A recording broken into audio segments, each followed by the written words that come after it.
Hi, everybody. Welcome to a new Prog Report podcast where we're going to talk about the new Deer Hunter record. And joining me are two, I should say, Deer Hunter experts that I brought along with me. We have Michael from Notes Reviews, his YouTube channel, all things prog and music and reviews. Good to have you, man. Hey, glad to be here. First time for you on our podcast, and we should let people know there is a mysterious podcast where I appeared on your channel somewhere in the ether that may be heard from one day. Hopefully, yes, it will see the light of Hopefully. day one day. And Jordan Blum, is that right? Hmm. Is that how you say your last name? Well, he's been on our podcast a few times, from Loudwire, Metal Injection, Prog Magazine, all sorts of places, and first time on our video podcast. So cool to have you on, man. Welcome back. Yeah, thanks. It's always a pleasure. Yeah, man. So the Deer Hunter is a band that I know the three of us really like and are big fans of, and I know the three of us also, whenever they have put anything out, we are always like yelling from the rooftops to everybody that they need to listen to this band, right? And I've sort of gotten some of the Prog Report guys over the hump on this a little bit. Hmm. They're Hmm. coming along. Daniel Levy, who you may have heard on our podcast before, and he's a big metal guy, but he's really into the new record, and he was going to try and join us, but couldn't make it today. So, but it's coming along. So the new album, Antimai, how do you say it? Is that right? Antimai, Is it I Antimai think or it's Antimai? Antimai because Antimai. he repeats it a couple times in the first track. That's right.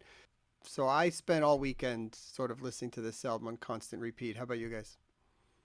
Yeah, the exact same. My partner and I took a trip to the southern points of Georgian Bay in Ontario, and throughout the entire vacation, this is all I was listening to. Yeah. Yeah, I've been spinning it as much as I can, going for walks, just listening to it. I think I told Roy initially I was I was going to listen to it as I was cleaning my apartment, but I quickly realized that I would be doing a disservice to it. So I was like, no, I'm going for a walk. I'm going to drive. I'm just going to Yeah. listen and try to catch everything. Yeah, so it's really unique. So this is their first full-length album, as we talked about earlier, since 2016, since they maybe finished the Act series. There was rumors that there would be a part six that never happened.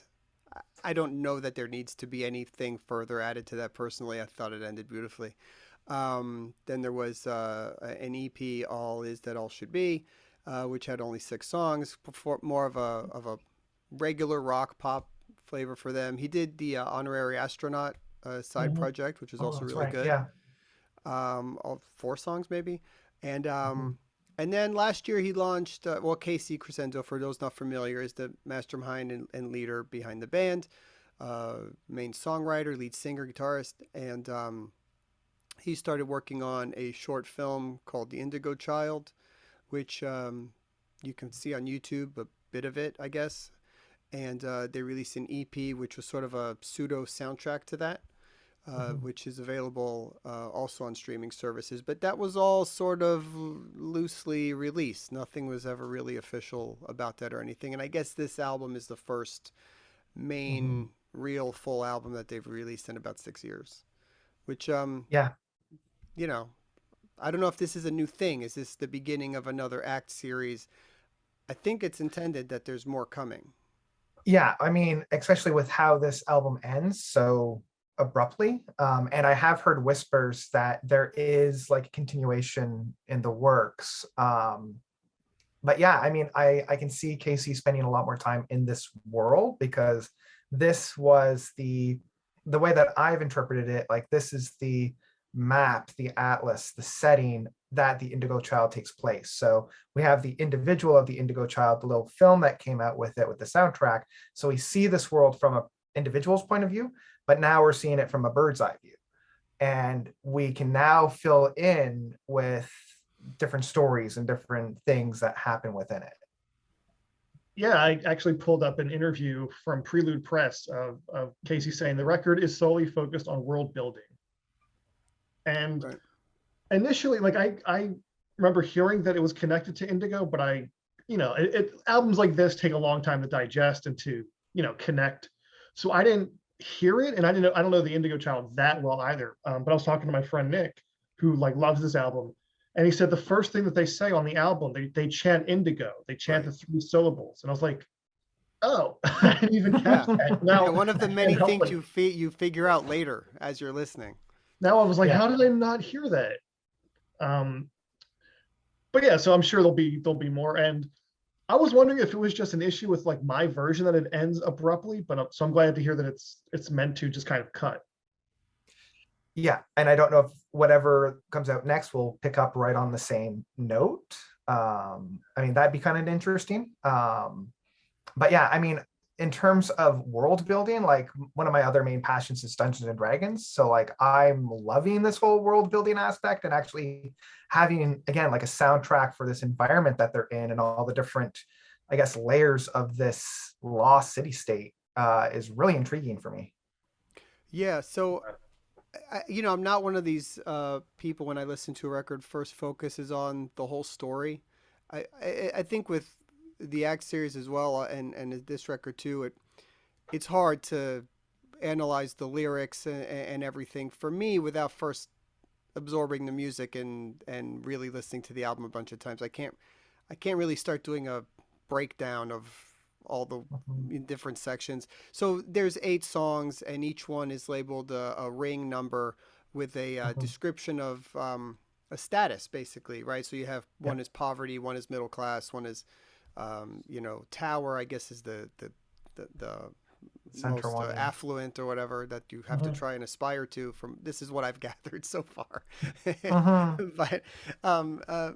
but what the first thing that was interesting to me when I listened to the whole thing was, yeah, and I'll preface it by saying I love this album a lot now. At Okay. Yeah. first, at first I had a struggle with it, and I thought, wow, this really isn't what I was expecting, and maybe it's not as good as the previous stuff. That was my initial Mhm. thing because there wasn't a waves or a Gloria or a Right. old haunt or something that was just like immediate hooky, had the big crescendo ending thing that you could just grab onto. So, but as I'm listening to it, you hear little bits and pieces. So my nature was like, okay, I'm gonna make myself like this record. I'm gonna put the work Yeah. in to like this record. And Right. really about 3 listens in, stuff started to click with me. So how did you guys experience it? Mine was very similar in I guess less I'm gonna make myself like it, but like coming off of the Indigo Child, which I love. Like I love the two tracks, like the two official Indigo Child tracks. I loved how textured, how beautiful, how colorful it was. And nothing on this album quite reaches that same level of beauty for me, especially on the first handful of listens that I went through. Nothing was quite as tangible. Um, but listening to it and getting into it, there's a lot more going on. I mean, there's like 6 more tracks than there were on the Indigo Child. Um, but yeah, there wasn't like that standout piece. There wasn't that, ooh, that's like the really, really good part. But I'm really loving what Casey was doing specifically on like the rhythm sections. And allowing a lot of other instruments to pick up the rhythm outside of just allowing the drums to be the main rhythm, allowing the horns and the xylophones a lot more of like the percussive sounds of like those instruments to pick up the slack in that case. So it's all these smaller details that I'm really gravitating towards rather than a big crescendo moment. Yeah. Yeah, I think the main thing was that I was a little disappointed at first by the last track in that it didn't build to anything Mm, like I was maybe expecting. Where I think the third song, Lowtown, kind of does that for me. Um, right. and that right now might be my favorite track. But you're right. I mean, the instrumentation and the insane amount of layers of things going on, and polyrhythms and different things all, you know, contradicting each other as it's going on is that's where if you really start to analyze what everybody's doing, it's insane and it's utter genius. And Mhm. that's where the album starts to really grab you. Yeah, the only like my biggest criticism of this album, and again, I want to, much like you, Roy, I want to preface that I do love this album. But as with most media, there's always something that I have to be like, oh, well, I didn't quite like that part. I don't feel as though the songs are quite varied as much as a lot of other Casey's work. Like even That within the was my color main. I spectrum, agreed. That was my yeah, main like the color point as spectrum, it well. goes through like legit genre changes. And I just Yeah. feel like all the songs on here feel very unified, which I don't want to say is a knock against the album itself, but it is a little bit of a knock against the concept when we're going from distinct districts of this world where like essentially, No, it's very funny. Did I, poverty. Jordan? I sent you that thing that I Send me read. There was an exact the review where somebody commented on that, and apologies if that person is watching. I'm not copying. This is what they said, but it was like they said everything is very in the same similar musical style. So it's like, oh, you're poor. Here's some funky jazz. Yeah, You live in the middle class. Here's some yeah. funky jazz. Oh, yeah, yeah. and it was like everything was like funky jazz, and it's funny because he does live in that world musically for a lot of this record, which was Mhm. not what they normally do. Yeah, I think they classify, like, I forget, some like album trailer I just saw that I mentioned to you. They said it's like space funk, and I completely agree with both of you. I love this album. I love this band. As I've said, for the last 10 years, this is to me the number one most underappreciated band that I've Hands heard of down. all Yeah. the bands. Like, this is the one I tell you to listen to. It's the Deer Hunter. But yeah, my first few listens too was my initial reaction was I just heard the same song 8 times, Mm. which, all great albums take time to build. If you know exactly how you feel about it the first time through, there's not much to it. Um, and yeah, I mean, for me, I'm big into concepts. I'm big into conceptual continuity. That's my thing. And I still like feel that the first time I heard Act Five, going for a walk, hearing how A Moon Away comes back at a beginning, and then it builds and builds, and then you come back to that theme at the end. Like, my jaw dropped, and I told so many people, I can't believe what I've just heard. This Mm. doesn't have a moment like that, and I don't know if it needs to. I don't know if it's going for the same epic scope. So I don't want to like compare it and judge it, by what it's not doing. But for me, as of now, I definitely prefer the acts over this. Um, Mhm. and again, I love it. I don't want to make light of it. I don't want to joke about it. And maybe this is just how I hear things and I'm weird. But But this album reminds me of Crash Bandicoot. I don't know if that's like weird, but certain Okay. melodies Okay. I hear like I feel like I I'm can hear listening it to, though. you know what I'm talking about? Like this kind of tropical. I have no reference to that, but No, I that's know yeah. exactly what you're Watch it, talking about, and I can watch a I can playthrough of definitely it. hear it. Yeah, Yeah. I couldn't help it. I was like, I don't want to associate it, but I imagine Crash Bandicoot running on a beach with some. Yeah, well, especially with like Ring 4 of Yeah, Patrol, like I can yeah, hear some of the like beginning notes of even like Diddy Kong Racing and Crash Bandicoot, like all yeah, those yeah. Banjo Kazooie is yeah, another one that yeah. I can definitely hear that kind of like funk rhythm section on it.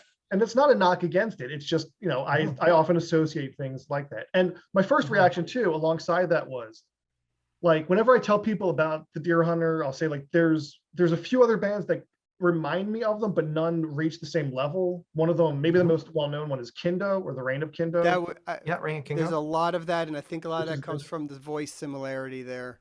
yeah, and more of like the Mhm. funk R&B. But the last song, Tower, is very Kindo Yeah. sounding to me. It Mhm. reminds me of the Family Crest too, if anybody knows them, Yeah, yeah. and Dirt Poor Robins, in a sense. Mhm. So Yeah. it's all like, if you like the Deer Hunters and you never heard those bands, please check them out too. Mhm. It's tough Um, because I mean the Act series albums, if I came into them backwards. So right, I Mhm. started really with five and then worked Right. my way backwards. I don't know if I would have felt as obsessed with all of them if I heard just the first one and then Mhm. waited 2 years and yeah. then they're great, but I find them even more great because I almost literally heard all five albums in a span of Right. a couple of months. Yeah. So Yeah. that's an amazing experience, and they all connect, and it's this massive undertaking that they did, which was over Mhm. 10 years. if that's what he's building here, that's going to be phenomenal, and we just Yeah. don't know that yet. Yeah. So the comparison there is really unfair. It's tough. Yeah, Um, it's you it's know, almost as though we're approaching like I'm thinking of it from a literary standpoint, and it would be like approaching somebody who has written like the Lord of the Rings series, right? With the whole yeah, Axe series and all that, and then being given the Silmarillion and all the maps and being like, okay, so here's a world. And it doesn't really have any kind of a narrative flow in terms of the world, but it's the world. And so it's a very different listening experience because it's not a narrative flow that we're following. It's literally the different areas. Yeah, it kind of reminds me too, and again, going off on a weird like pop culture tangent, but it kind of reminds me of how like people are complaining about the current MCU, not to go too far into all that, but of like Okay. everyone knew what the whole like Infinity War saga was, and that's like the axe. And here it's like we're just at the start of this new phase. We don't know which melodies are going to come back later, if any. We don't know what the overarching plan is, so it is kind of hard to judge.